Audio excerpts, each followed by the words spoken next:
Contar con un alcalde como el de Rota, una persona joven, muy formada, preparada, con un gran sentido común, que en estos momentos eso es muy importante a la hora de la gestión pública, pues da garantía de contar con alguien que defiende las instituciones públicas al servicio de los ciudadanos. Por eso, de verdad, mi agradecimiento por invitarme y una satisfacción comprobar también cómo somos capaces de incorporar a gente de su capacidad y de su nivel al proyecto socialista que yo represento también en otra esfera a la que me dedico normalmente, ¿no? Y efectivamente, como buen alcalde, pues ha presentado su hoja de reclamaciones, desde su lógica de representar muy bien los intereses de Rota, y él ya ha relatado algunos de ellos. También en el día de antes de ayer, creo, estuvo aquí el consejero de Medio Ambiente y resolvió un asunto histórico, que es el tema del agua y lo que significaba para Costa Ballena y su entorno con el tema de la conducción del acostado, que yo creo que es algo que viene a resolver una demanda histórica, pero hay que seguir resolviendo situaciones. Él planteaba lo que son los puntos conflictivos de la carretera de Jerez a Rota y efectivamente se está redactando el estudio técnico y tengamos pronto una dimensión de qué significa para poder abordarlo con tranquilidad. El consejero también se va a poner en contacto con el alcalde y por tanto tendremos una respuesta pronta también a una situación como la que le está planteando. Pero en esa capacidad de crear que tiene el gobierno del Ayuntamiento de Rota y su alcalde, nos ha planteado lógicamente también un proyecto muy novedoso e interesante que me parece que tiene un encaje claro con lo que significan los fondos de la Iniciativa Territorial Integrada, que no es más que intentar fijar en el territorio un tipo de empresas o de sectores económicos que permitan innovar, investigar y gestionar los asuntos de nuestra tierra. Y por eso han planteado lo que es el centro multicultural, aprovechando la presencia de la base de Rota, de los americanos, lo que significa más de 60 años, creo recordar, que hay ya de implantación y, por tanto, un centro donde puedan intercambiarse las experiencias culturales de ambos países y lo que ha significado en Rota, desde el punto de vista de la gastronomía, desde el punto de vista de lo que significa también sus costumbres, de lo que significa el armamento militar que se ha trabajado aquí durante tanto tiempo, aprovechando que Rota es una ciudad turística por excelencia. Por tanto, eso sería darle un valor añadido precisamente para la visita de tanta y tanta gente que viene a visitar y a ver una ciudad tan extraordinaria como es Rota.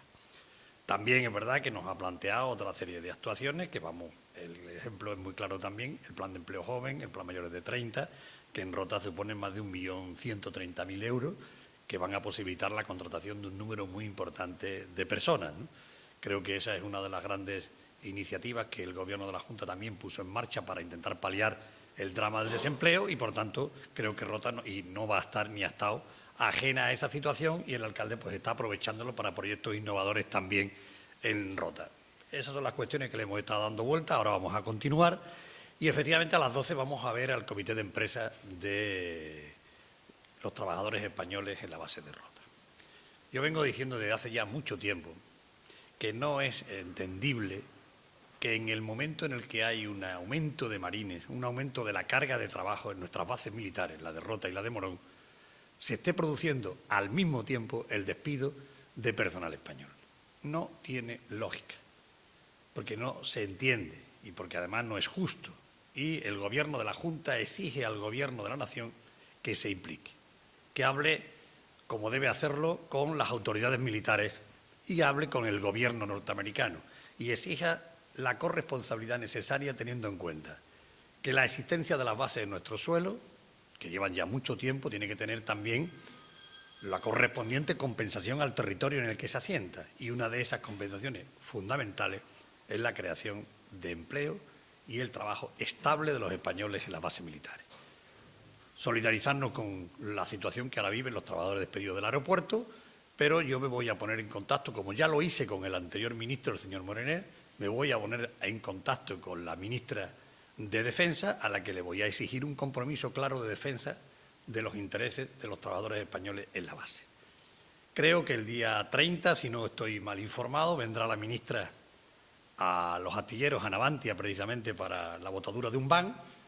y ahí tiene una bonita oportunidad para venir a la provincia de Cádiz y dar una respuesta satisfactoria a dos cuestiones clave. La primera, la que he comentado, y por tanto exigir el cumplimiento de aquello que dice que el número de españoles que deben trabajar en la base y, por tanto, exigírselo al Gobierno norteamericano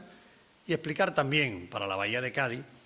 que hoy los trabajadores manifiestan su descontento por la falta de carga de trabajo, sobre todo en el caso de San Fernando, pues explicarle también el compromiso del Gobierno para crear carga de trabajo. Hay muchos anuncios, pero no terminan de sustanciarse. El tema de las corbetas, que se anuncia una y otra vez, y empieza a notarse claramente la incertidumbre y las dudas y, por tanto, la inquietud que genera entre los trabajadores de los comités y de los propios trabajadores de astilleros. Es una oportunidad, si viene la ministra, una oportunidad para explicar el compromiso del Gobierno. Por supuesto que el Gobierno de la Junta de Andalucía, con su presidenta a la cabeza, lo va a exigir, tanto en un caso como es el Rota, como en el caso de los astilleros, que, por cierto, también Rota significa una oportunidad de negocio y de trabajo para los astilleros de la Bahía de Cádiz, que ya lo hacen aquí, que aquí tienen una gran parte de sus contratos a la hora de hablar de las fragatas norteamericanas. Todo eso debe ser explicado por el Gobierno de España y, sobre todo, implicarse en un compromiso de búsqueda de soluciones, ¿no? Y luego no quiero dejar de decir también lo que ocurrió ayer con el decreto de la estiba, ¿no? Creo que es importante reseñar que ayer el Gobierno, el Partido Popular, pudo comprobar que de verdad no tiene mayoría absoluta. Hasta ahora, en determinadas cuestiones pensaban que iban a contar con las alianzas y con los apoyos necesarios como si tuviesen una mayoría absoluta, y comprobaron ayer que ante temas de importancia de Estado tienen que consensuar, que pactar, que dialogar y que hablar. Y no se pueden pretender seguir llevando al Gobierno por la línea que actualmente lo hacen. Tienen que llevar al Congreso de los Diputados pactadas y consensuadas las iniciativas. Y la estiba, en el caso de la provincia de Cádiz y de Andalucía, donde cuenta con el primer puerto de España y uno de los principales de Europa,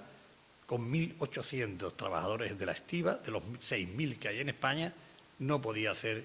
llevarlo a base de empujones, de golpetazos y de intentar poner en marcha una iniciativa que no contaba ni siquiera con el acuerdo de las empresas. Una lección creo que debió haber aprendido ayer el Gobierno, y es que inevitablemente tiene que buscar el acuerdo para llevar al Congreso de este país las iniciativas que tienen tanto calado como esta. Los estibadores dieron ayer una muestra de responsabilidad anulando la huelga, la convocatoria de huelga que había, y ahora tiene que iniciarse un diálogo franco. Pero el diálogo no puede ser como hasta ahora, con ese intento de esconderse por parte del Gobierno. El Gobierno tiene que ser el que esté en la mesa sentado entre empresas con trabajadores y la propia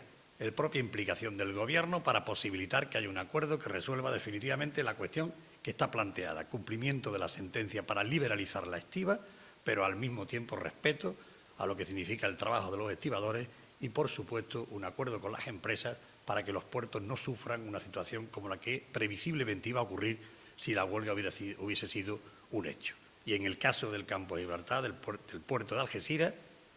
si esa huelga se hubiese producido, el quebranto sería extraordinario, porque es un puerto de tránsito, no un puerto de trabajo donde estén las empresas radicadas, y, por tanto, cualquier empresa de las que laboran allí puede irse a otro puerto, y los puertos de tránsito, cuando las empresas se van, no vuelven al lugar del que se han ido. Por tanto, creo que una gran lección y también un